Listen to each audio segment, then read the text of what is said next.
Hey guys, my name is Ashlyn Aronson, and I have chosen the topic India and Pakistan, a messy divorce. So first of all, I wanted to talk about what a messy divorce looks like in a real marriage. There's tons of fighting and arguing going on. Um, People become very territorial about saying like what's theirs and playing the mind game, and things become one-sided. People are not often willing to look at the other side of the story or look at anybody else's point of view. So I thought this is very ironic. They called it a messy divorce between India and Pakistan because that's exactly what it is. Since 1947, when the partition came out and Pakistan became its own country, there has just been fighting going on since then.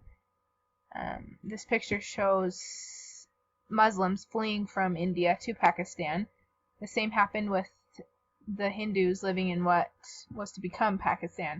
It seemed overnight that everybody just needed to get out, and so this caused a lot of tension between the two countries already, and a lot of people died just over this one little thing.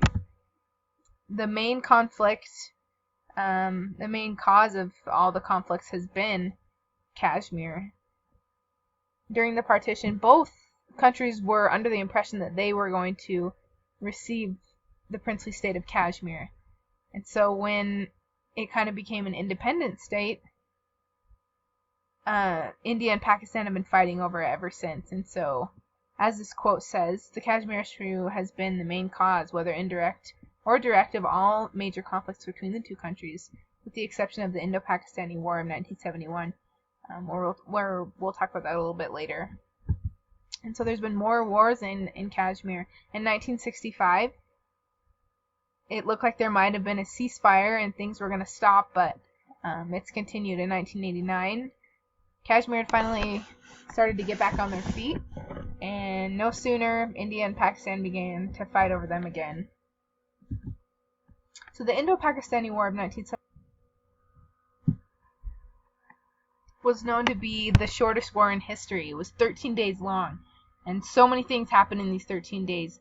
The reason for this war was East and West Pakistan were supposed to be equally represented in Parliament, and this didn't happen. The East Pakistani party won most of the elections, and so this caused this major outbreak, this major war that ended quickly. 13 days, and this was the result of it. West Pakistan just became Pakistan, and then East Pakistan actually became Bangladesh. So what's kind of happening today? There's been talk of ceasefire, nothing for sure. There's been lots of killings and random wars and suicide bombers and all sorts of things. And in September, just barely, in September, Pakistan attacked an army base in the part of Kashmir controlled by India. So this is actually known to be the deadliest attack on security forces in the area in almost 2 decades. So things are still really heated between the two countries, and it's not looking like anything's going to change anytime soon. It's, going back to that messy divorce, it's the two countries not seeing eye to eye on things and being very territorial. Alizé Jaffer, this is a picture of her. She just wrote a post on Facebook that kind of explains perfectly the relationship between Pakistan and India. She said, "To the world, most of the time we are siblings, constantly at loggerheads trying to get into Daddy's good books so that he may buy us a toy or take us for a drive, or better yet, increase our allowance. Other times, we are like a divorced couple sharing space, constantly bickering over who lost out in the settlement, unable to finally come to terms with the fact that we are no longer together." So I feel like this perfectly sums up what's been happening with India and Pakistan.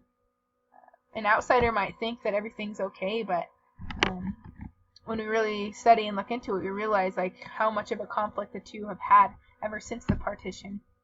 So if you guys have any questions about anything that I've gone over, please feel free to ask me. You can email me. Here are just the sources for my pictures and the sources for the internet sources I use for my quotes. Thank you.